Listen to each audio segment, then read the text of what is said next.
अधिकारी कर्मचारी फेडरेशन लगातार 11वें दिन आंदोलन पे है। 34% डीए को लेकर लगातार यहाँ पे आंदोलनरत है। पूरे प्रदेश की अगर बात की जाए, वही अगर सरकार की बात करी जाए तो मुख्यमंत्री भी सख्त लहजों में नाराज नजर आ रहे हैं। 6% डीए बढ़ाने के बाद बहुत सारे एक वार्निंग दी गई है कि 2 तारीख तक अगर आप वापसी करते हैं तो पूरी वेतन दी जाएगी। इन सारे मुद्दों के बीच की अगर बात की जाए तो अधिकारी कर्मचारी फेडरेशन अपनी मांगों को लेकर आंदोलनरत है। आप ये भीड़ देख सकते हैं, मैं कैमरामैन से बोलूंगा, लोग यहाँ पे मौजूद है, अधिकारी कर्मचारी, उनके एक बार आप दिखा दीजिए कि लोग यहाँ पे मौजूद है और अपनी हर वो मांग को पूरा करने के लिए सरकार को घेरने का पूरा प्रयास कर रहे हैं। इस वक्त हमारे साथ अध्यक्ष जी भी मौजूद है, उनसे भी समझेंगे कि आपका जो आंदोलन लगातार, आप आज 11वें दिन आंदोलन में बैठे हुए हैं, सरकार से आप लगातार मांग कर रहे हैं, मुख्यमंत्री सख्त लहजों में कुछ बातें कर रहे हैं, लेकिन क्या लगता है आप अपनी मांगों को लेकर कितने अडिग हैं?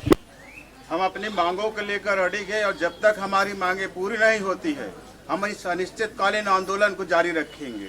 और हम चाहेंगे कि सरकार हमारी जो 2 सूत्री मांग है, केंद्र शासन के समान 34% डीए और एचआरए, डीए जो कि 34% है, दे तिथि से हमारी मांग है, और एचआरए 7वें वेतनमान के आधार पर हमें मिलना चाहिए। यही हमारी प्रमुख मांगे हैं और इन मांगों को लेकर हम अनवरत, ये हमारा चौथे चरण का 11वें दिन का आंदोलन है। और इसके पहले हमने प्रथम चरण में हमने 30 मई को शासन को ध्यानाकर्षण कराया था एक ज्ञापन के माध्यम से। उसके बाद 29 जून को एक दिवसीय धरना के माध्यम से हमने पुनः उनका ध्यानाकर्षण कराया। उसके पश्चात हम 25 से तीसरे चरण में 25 से 29 जुलाई तक हमारा निश्चितकालीन आंदोलन के माध्यम से भी हमने सरकार को ध्यानाकर्षण कराया। इसके पश्चात भी सरकार हमारी मांगों को अनदेखा करी, हमारी मांगों को अनसुना करी। और हमने चूंकि पूर्व में हमारे फेडरेशन ने प्रांत स्तर पर सरकार को इसकी सूचना दी जा चुकी थी, यदि हमारी मांगे नहीं मानी जाती है तो हम अनिश्चितकालीन हड़ताल करने के लिए बाध्य होंगे। और ये हमारा चौथा चरण का आंदोलन इसी परिप्रेक्ष्य में 22 अगस्त से अनवरत आज जारी है। और हमारी मांगे तब तक हम पूरी नहीं करेगी सरकार जब तक हम आंदोलन में डटे रहेंगे। हम चाहते हैं कि सरकार हमारी मांगों को सुने, हमारी मांगों को माने। इस आंदोलन का चौथे चरण में यदि मांग, जैसे कि शासन हम एक दबाव बना रही है हम कर्मचारियों के ऊपर, यदि सभी कर्मचारी 2 सितंबर तक अपने कार्य पर नहीं लौटते हैं तो उन पर अनुशासनात्मक कार्रवाई की जाएगी। हम डरने वाले नहीं हैं।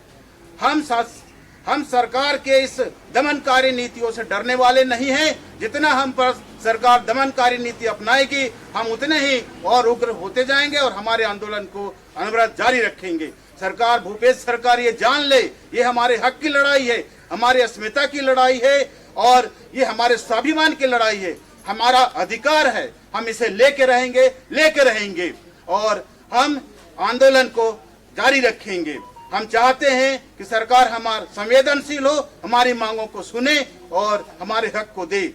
हमें कई तरह से दबाव हम पर बनाया जा रहा है, कई दंडात्मक कार्रवाई करने का हमें तरह तरह के आदेश प्रसारित किए जा रहे हैं। इससे हम घबराने वाले नहीं हैं। सरकार के इन आदेशों से, सरकार के इन दमनकारी नीतियों से हम चाहते हैं सरकार, पुनः मैं कहना चाहता हूं कि सरकार हमारी बातों को ध्यान से सुने, समझे और हमारी मांगों को पूरा करे।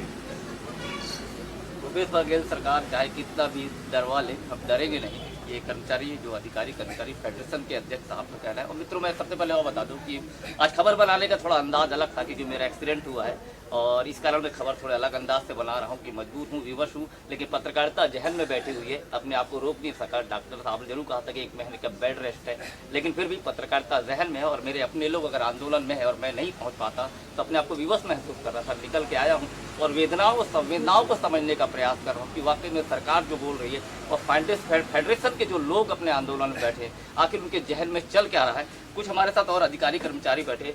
सख्त लहजों में मुख्यमंत्री भूपेश बघेल जी ने कहा है कि 2 तारीख तक अगर आप जो कर्मचारी हैं पहुंचते हैं तो पूरी वेतन का भुगतान किया जाएगा, अन्यथा वेतन काटी जाएगी। इस प्रकार के कई दंडात्मक कार्रवाई के आदेश करने का प्रयास है। क्या संगठन इससे कोई भयभीत नजर आ रहा है? मैं माननीय मुख्यमंत्री जी को कहना चाहूँगा कि आपका लहजा जरूर सख्त है, लेकिन हमारा निवेदन है और ये हमारे हड़ताली साथियों की संख्या बता रही है कि आपके सख्त लहजों का कितना प्रभाव है। जिस दिन हमने हड़ताल में आने का निर्णय लिया उस दिन ही हमने अनिश्चित काल कहकर हड़ताल में आए हैं। तो निश्चित तौर पे जब तक हमारी मांगों को नहीं मानी जाती, हम 1 तारीख 2 तारीख और जब तक आपकी संवेदना हमारे प्रति नहीं आ जाती तब तक हम अनवरत हड़ताल में रहेंगे। मुख्यमंत्री भूपेश बघेल जी का कहना था कि 6% डीए हमने बढ़ा दिया है। अधिकारी कर्मचारी फेडरेशन जबरदस्ती मुद्दे को बढ़ा रहे हैं, क्या इस विषय में आप क्या कहेंगे? 6% जो डीए बढ़ाया गया है वो हमारे मांग के अनुरूप नहीं है। हमको 12% चाहिए। अभी वर्तमान में 22% हमारे प्रदेश के कर्मचारियों को दिया जा रहा है। उसमें केंद्र के समान हम लोग 34% में 12% पीछे हैं। उसी की लड़ाई है और जब तक पूरी नहीं होगी तब तक हम लोग इस लड़ाई को लड़ते रहेंगे। इस पूरे आंदोलन में एक अहम भूमिका मैं बहुत एक पंक्तिबद्ध क्योंकि लगातार एक सोशल मीडिया में एक वीडियो वायरल हुआ है, हमने भी इस खबर को चलाया है। सीओ साहब हमारे साथ उस समय मौजूद हैं और सीओ साहब ने जो कल एक भाषण दिया था उस पर कलेक्टर महोदय ने इनको भी एक वो दिया है कि निर्देश दिया है कि 3 दिन के अंदर आप अपना जवाब दीजिए, अन्यथा नोटिस दिया गया है, नहीं तो अन्यथा कार्रवाई की जाएगी। क्योंकि सीओ साहब भी एक मैं सोशल मीडिया में उन्होंने देखा था कि मुझे अपनी बात करने का मौका नहीं दिया गया और मेरे जो वीडियोस थे उसकी कटिंग की गई और जो नहीं होना था उसको दिखाया गया। सीओ साहब खुद मौजूद है और हम भी चाहते हैं कि पटल के माध्यम से वाकई में सत्य बाहर हो, क्योंकि जिस प्रकार घेरने का प्रयास किया गया, क्योंकि आंदोलन है, सरकार कहीं ना कहीं इस आंदोलन को दबाने का प्रयास कर रही है, क्या इस लहजों से अपन देखा जा सकता है? देखिए, मैं पहला निवेदन तो ये करूं कि छत्तीसगढ़ शासन से हम कोई अनैतिक मांग नहीं कर रहे। Indian civil service rules 1972 rule number 3 उसमें ये प्रावधान है कि केंद्र सरकार और राज्य सरकार बढ़ती महंगाई के अनुरूप साल में 2 बार अधिकारी कर्मचारियों की या गवर्नमेंट एम्प्लॉई के महंगाई भत्ते का रिवीजन करेगी। केंद्र सरकार हर एक साल जुलाई और जनवरी में ये रिवीजन करती है और केंद्र सरकार के रिवीजन के बाद राज्य सरकारें उनको लागू करती है। आपको ये बता दूं कि केंद्र सरकार अभी 34% महंगाई भत्ता अपने केंद्रीय कर्मचारियों को दे रही है।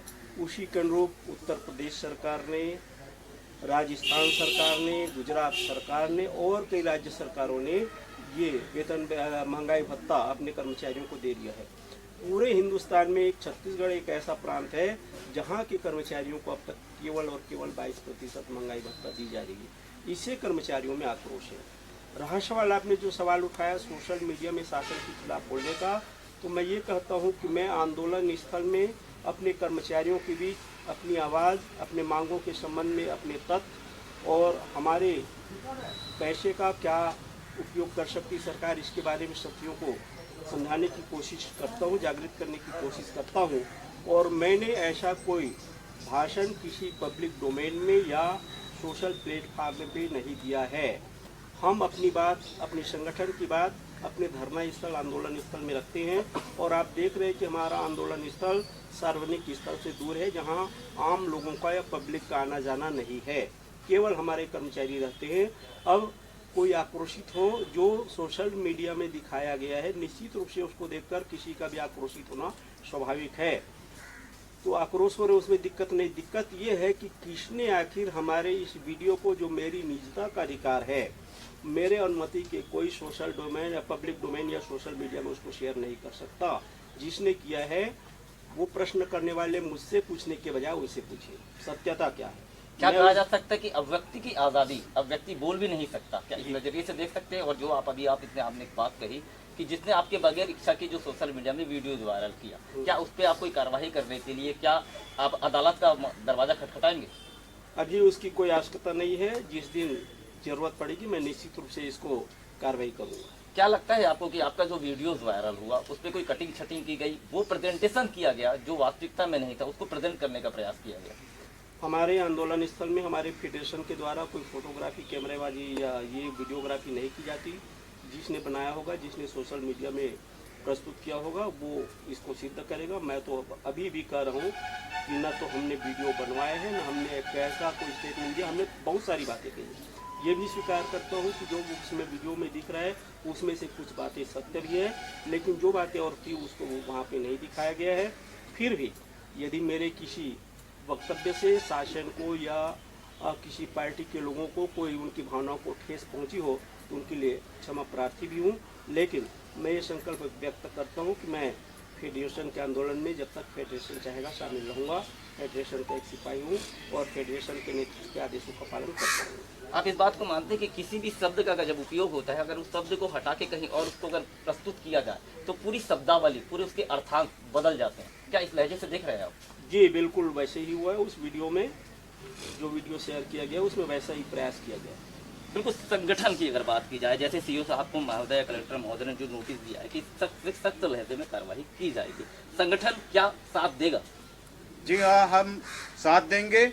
हमारा फेडरेशन सीओ साहब के साथ है। अगर सीओ साहब के ऊपर कोई कार्रवाई होती है तो पूरा संगठन पे कार्रवाई हम चाहते हैं। हमारे सभी सिपाही तैयार हैं कि अगर सीओ साहब के ऊपर कार्रवाई होती है तो हम चाहेंगे कि हमें हमारे सभी संगठन के साथी, अंतर्गत फेडरेशन के सभी साथी इस बात के लिए तैयार हैं, शासन हम सब पर कार्रवाई करे। इस वक्त मेरे साथ मैम बैठी हुई हैं। मैं थोड़ा बोलूँगा, थोड़ा आ जाएगी क्योंकि मैं वहाँ तक पहुँच नहीं पाऊंगा।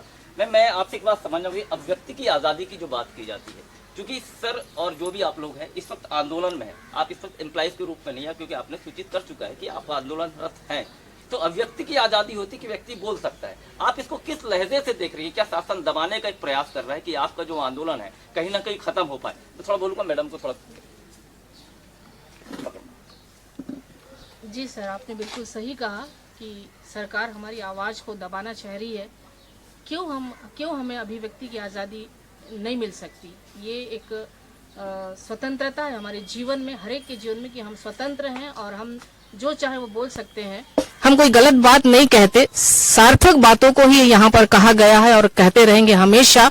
और यदि शासन हमारे भावनाओं को, हमारे आंदोलन को दबाना चाहेगा तो भी हम दबेगी नहीं, क्योंकि हम तो अडिगता के साथ में खड़े हुए हैं और इस आवाज में स्वतंत्रता की अभिव्यक्ति रहेगी और हमेशा हमेशा हम स्वतंत्रता पूर्वक बोलेंगे। कोई गलत बात हम किसी के लिए कहेंगे नहीं, न सरकार के लिए, न किसी भी मनुष्य के लिए हम कोई गलत बात नहीं कहेंगे।